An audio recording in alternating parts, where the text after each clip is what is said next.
चलो साथियों, अब हमें बारिश की तैयारी करनी चाहिए।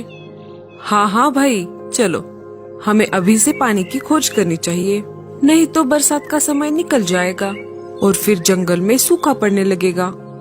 आसमान में बादल पानी की तलाश में निकल पड़े थे, लेकिन उन्हें जमीन पर कहीं पर भी पानी नहीं दिख रहा था जहाँ से वो वाष्पीकरण कर सके और उससे बारिश कर सके। पर भाइयों, बहुत दिन हो गए, हमने पानी जमा ही नहीं किया। क्या हम पानी की खोज कर पाएंगे? अगर हमें जल्दी बारिश शुरू करनी है तो पास वाले जंगल में ही पानी ढूंढना पड़ेगा। अरे भाई, पहले से ही जंगल में पानी की बहुत कमी है, फिर भी तुम पास वाले जंगल में पानी ढूंढने की बात कर रहे हो। हर साल की तरह हमें समंदर से ही पानी की प्यास बुझानी पड़ेगी। पिछले साल हमें दूर से पानी लाने में बहुत परेशानी हुई थी। तुम सब एक काम करो, इस साल मैं पास वाले जंगल में से पानी ढूंढने की कोशिश करता हूँ। तुम सब समंदर की तरफ जाना। अगर मुझे पास वाले जंगल में कहीं पर पानी मिल गया तो अगले साल हमें पानी की खोज करने के लिए दूर समंदर तक जाने की जरूरत ही नहीं पड़ेगी। ठीक है भाई, ऐसा ही करते हैं। तो फिर क्या था, सभी बादलों ने आपस में बातचीत करके जो फैसला किया था उस फैसले पर काम करने के लिए निकल पड़े। मैं तो निकल पड़ा हूँ। मैं ये आशा करता हूँ कि मुझे पानी मिल जाए, नहीं तो दूसरे बादल मुझे चिढ़ाने लगेंगे। मुझे कैसे भी करके पानी की खोज करनी ही पड़ेगी। दिन भर बादल पानी की खोज में पूरे जंगल के ऊपर घूमता रहा, लेकिन उसे कहीं पर भी पानी नहीं मिला। अब बादल परेशान होने लगा। अब रात होने वाली है, फिर भी मुझे कहीं पर भी पानी नहीं मिला। मैं कल सुबह होते ही समंदर की तरफ पानी पीने के लिए चला जाऊंगा। मैं दिन भर घूम घूम के बहुत थक चुका हूँ और कल मुझे बहुत लंबी यात्रा भी करनी है, इसीलिए मुझे अब रात भर किसी पेड़ पर आराम करना होगा। ऐसा सोचकर बादल आराम करने के लिए अच्छी जगह की खोज करने लगा। हाँ, ये पेड़ ठीक रहेगा। ये बहुत बड़ा भी है और इसके पत्ते बहुत मुलायम है। इस पर मुझे बहुत अच्छी नींद आएगी। ऐसा कहकर बादल पेड़ के ऊपर जाकर बैठ गया। इधर लाडो चिड़िया अनाज लेकर घर की तरफ लौट रही थी। उसके बच्चे उसका घर पर इंतजार कर रहे थे। लाडो चिड़िया अपने घोंसले के पास आ गई। बच्चों ने पहली बार बादल को देखा था, इसीलिए वो उसे घूरे जा रहे थे। मम्मी, वो इतना बड़ा क्या है? क्या वो एक पंछी है? अरे नहीं बच्चों, वो कोई पंछी नहीं, एक बादल है। पिछली बार जब आपने बारिश देखी थी, वो इसी बादल से आ रही थी। मम्मी, बादल नहीं होंगे तो क्या बारिश भी नहीं होगी? हाँ मेरे बच्चों, बादल को बरसात के लिए पानी की जरूरत पड़ती है, तभी वो बारिश कर पाएगा। बादल उनकी सारी बातें ऊपर से सुन रहा था। वो उनकी तरफ देख रहा था। मम्मी, हमें उनसे बात करनी है। नहीं बेटा, वो थक गए होंगे, उन्हें थोड़ा आराम करने दो।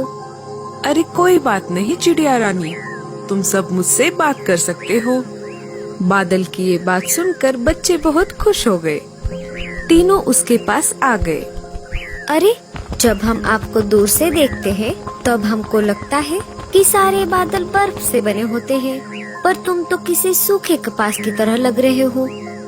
हाँ चिड़िया रानी, तुमने जैसा सोचा है हम बिल्कुल वैसे ही होते हैं। हम बर्फ की तरह ठंडे होते हैं। तो क्या इसका मतलब इस साल बारिश नहीं होगी?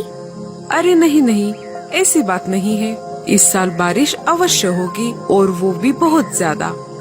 बाकी सारे बादल इसी कारणवश बहुत सारा पानी पीने के लिए समुद्र की तरफ गए हैं। अगले साल हमें दूर तक यात्रा न करनी पड़े, इसीलिए मैं पास वाले इलाके में पानी की खोज कर रहा था, परंतु मुझे कहीं पर भी पानी नहीं मिला। क्या आप पश्चिम में पहाड़ी इलाकों की तरफ गए थे? मैंने सारी दिशाओं में खोज की, परंतु मैं बहुत थक चुका था, इसीलिए मैं पश्चिम की तरफ बहुत दूर तक नहीं जा सका। अगर मैं बहुत दूर तक जाता तो मुझे समंदर की तरफ जाने में बहुत ज्यादा कष्ट झेलना पड़ता। बादल भैया, हम जंगल के सारे पंछी पश्चिम इलाके वाले नदी से ही पानी पीते हैं, क्योंकि बाकी जगह पर कहीं पर भी पानी नहीं है। फिर तो बहुत अच्छा हुआ। मैं कल ही सुबह जाकर वहाँ से पानी पी लूंगा। तुम्हारा बहुत बहुत शुक्रिया चिड़िया रानी। मैं सारे पंछियों के उठने से पहले ही यहाँ से चला जाऊंगा। लेकिन जाते जाते मैं तुम्हें एक जरूरी बात बताना चाहता हूँ, क्योंकि तुमने मेरी बहुत मदद की है। पिछले साल बहुत कम बारिश हुई थी, इसीलिए हम सभी बादलों ने यह निर्णय लिया है कि इस साल बहुत ज्यादा तेज बारिश करेंगे, ताकि अगले साल तक जंगल के सारे जानवर और पंछियों को पानी की कोई समस्या ना हो। इसीलिए मैं तुमसे एक विनती करता हूँ कि आप सभी पंछी अपने अपने घोंसले किसी ऊंचे पेड़ पर बनाएं। हमें ये बात बताने के लिए बहुत बहुत शुक्रिया। मैं जंगल के सारे पशु पक्षियों को सतर्क कर दूंगी। इधर बाकी सारे बादल समंदर तक पहुंच चुके थे। अरे भाइयों, क्या पता हमारे बादल दोस्त को पानी मिला भी है या नहीं। अगर ऐसा ना हुआ तो हमारा तेज बारिश करने का फैसला गलत साबित हो जाएगा और जंगल में फिर से सूखा पड़ जाएगा। इसीलिए हमें जितना ज्यादा हो सके उतना ज्यादा पानी पीना होगा और साथ ही साथ हमारे बादल दोस्त के हिस्से का भी पानी पीना होगा।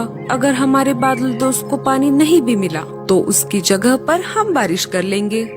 इधर दूसरे दिन सुबह जैसे लाडो चिड़िया ने बादल से कहा था कि पश्चिम की तरफ एक नदी है और उसमें बहुत सारा पानी है, वैसा ही बादल ने किया। बादल सुबह सुबह सारे पंछियों के नींद से जागने से पहले ही लाडो के घोंसले के पास वाले पेड़ से ही निकल पड़ा। सारे पंछी जाग गए। सुबह होते ही लाडो चिड़िया सीधा राजा जी के पास चली गई।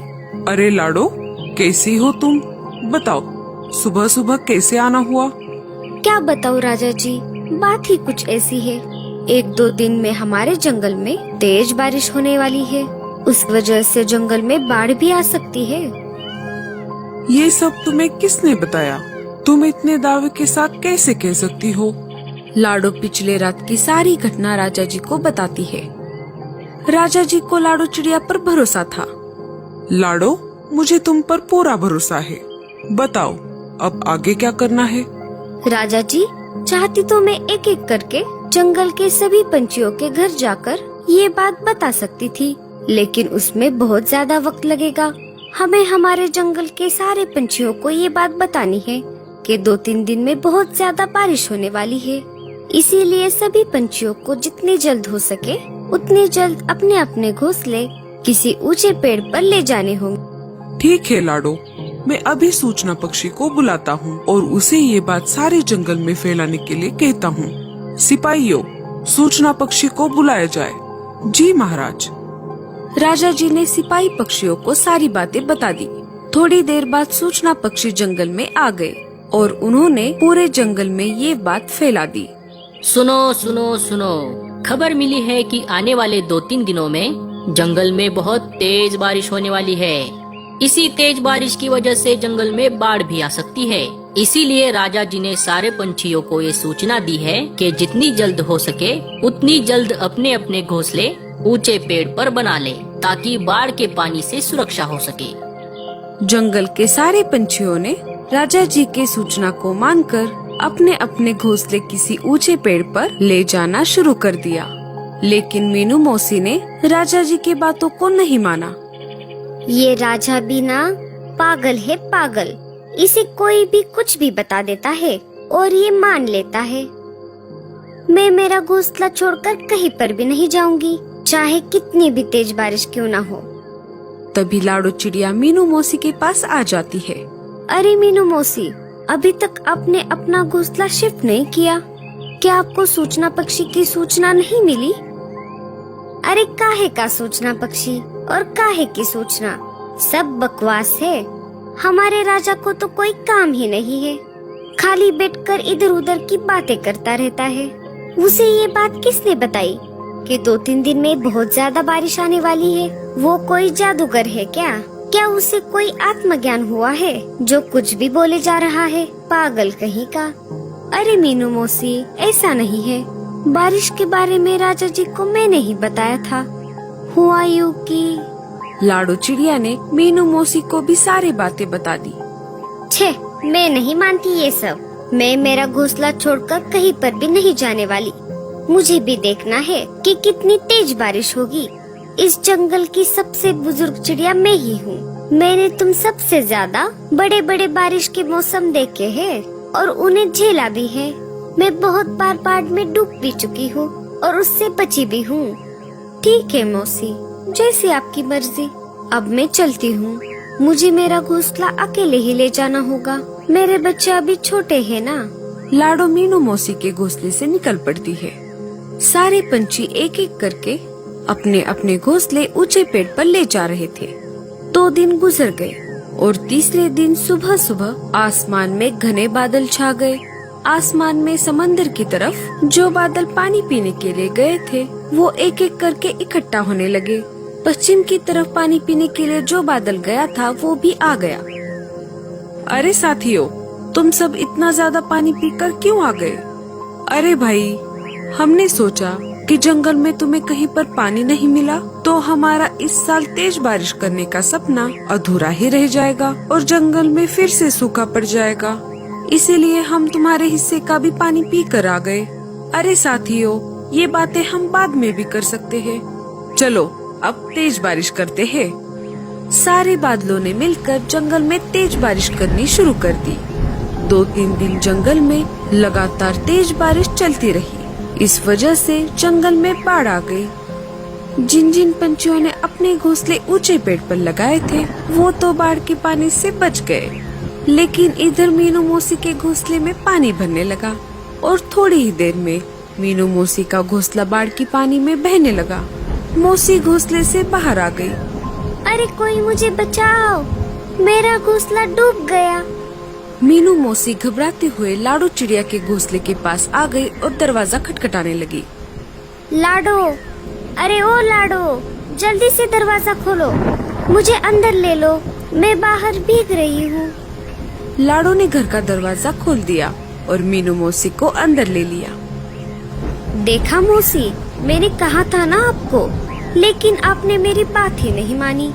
थोड़ी देर बाद पानी और ऊपर तक चढ़ने लगा। आखिर पानी लाडो के घोंसले तक पहुंच ही गया। अरे बाप रे, मैंने तो मेरा घोंसला सबसे ऊपर बनाया था।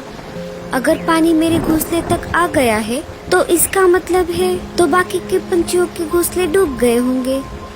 सारे पंछी अपने अपने घोंसले छोड़कर एक ऊंचे पेड़ के डाली पर जाकर बैठ गए थे। लाडो, उसके बच्चे और मीनू मौसी उनके पास चले गए। 4 दिन तक लगातार बारिश चलती रही। फिर धीरे धीरे बारिश कम होने लगी। बड़े पंछी भूखे प्यासे रह सकते थे, लेकिन छोटे पंछियों का भूख के मारे बहुत बुरा हाल हो चुका था। लाडो ने जिस बादल की पानी ढूंढने में मदद की थी वो लाडो चिड़िया के पास आ गया। बादल भाई, आपने तो कहा था कि तेज बारिश होने वाली है, लेकिन इतनी ज्यादा तेज बारिश होने वाली है ये नहीं बताया था। अरे चिड़िया रानी, मुझे माफ कर दो। हुआ यूं कि बादल ने सारी बात लाडो को बताई कि कैसे दूसरे बादलों ने उसके हिस्से का भी पानी पी लिया था। लेकिन अब आप ही बताइए, हमारे घोंसले तो पानी में बह चुके हैं। हम कब तक पेड़ पर यूं ही ऐसे बैठे रहेंगे? जंगल में अभी भी बहुत सारा पानी भरा हुआ है, ऐसे तो हम सब मर जाएंगे। अरे चिड़िया रानी, तुम चिंता मत करो, इसके लिए मेरे पास एक उपाय है। बादल ने सारे पंछियों के लिए अपने कपास से छोटे छोटे घर बना दिए। चिड़िया रानी, जब तक जंगल का पूरा पानी कम नहीं होता तब तक तुम इस बादल के घोंसले में रह सकती हो। जब पानी उतर जाएगा तब तुम इस घोंसले को छोड़ देना, ये अपने आप मेरे पास वापस लौट आएंगे। आपका बहुत बहुत शुक्रिया बादल जी, लेकिन हम सबको बहुत भूख लगी है। अरे मैंने इसका उपाय भी कर लिया है। मैंने हर एक बादल के घर में बहुत सारे फल रखे हैं। जब तक पानी कम नहीं हो जाता तब तक तुम सब ये खा लो। बाढ़ का पानी कम होने तक सारे पंछियों ने मिलकर बादल के घोंसले का बहुत मजा ले लिया। दोस्तों, क्या आपको भी बादल से बने हुए घर में रहना अच्छा लगेगा? हमें कमेंट्स में जरूर बताइए। और ये स्टोरी अच्छी लगी हो तो लाइक जरूर कीजिए।